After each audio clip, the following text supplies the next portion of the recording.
इस दुनिया में जहाँ सबको बेहतर से बेहतरीन चाहिए, मेरे लिए तुम काफ़ी हो जाना। कुछ लोग हमारी हदे निगाह बन जाते हैं, जिनके आगे देखने का मन ही नहीं करता। तुम तलब की वो हद हो जिसके आगे सब कुछ बेमायनी है।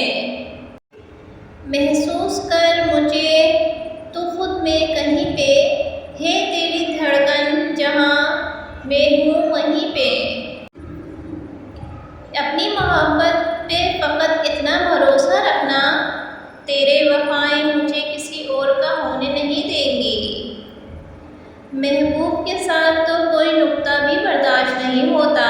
इंसान तो दूर की बात है, मोहब्बत शराकतदारी की कायल नहीं होती। आपका नाम, आपकी मोहब्बत और आपकी यादें मेरे साथ रहेंगी आखिरी 4 तकबीरों तक।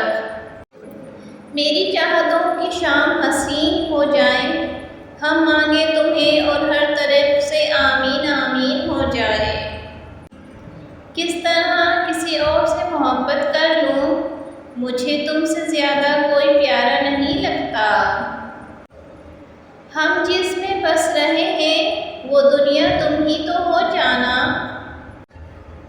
मर्द इस औरत की कैद से कभी नहीं निकल सकता जो उसे हमेशा आज़ाद रखती हो। तेरे आने से दिल में हलचल सी मच जाती है, ऐसा लगता है दिल का हकदार आ गया हो। दूरी बिल्कुल मायने नहीं रखती जब दो दिल एक दूसरे के लिए वफादार हो। तुम्हें अगर अपने लफ्ज़ों में बयान करूँ तो तुम मेरी बंद आँखों का सुकून हो जाना। कोई पूछे तो बता देना कि 2 धड़कनों में एक जान बसती है। ना जाने कैसा रिश्ता है इस दिल का तुझसे, धड़कना भूल सकता है पर तेरा नाम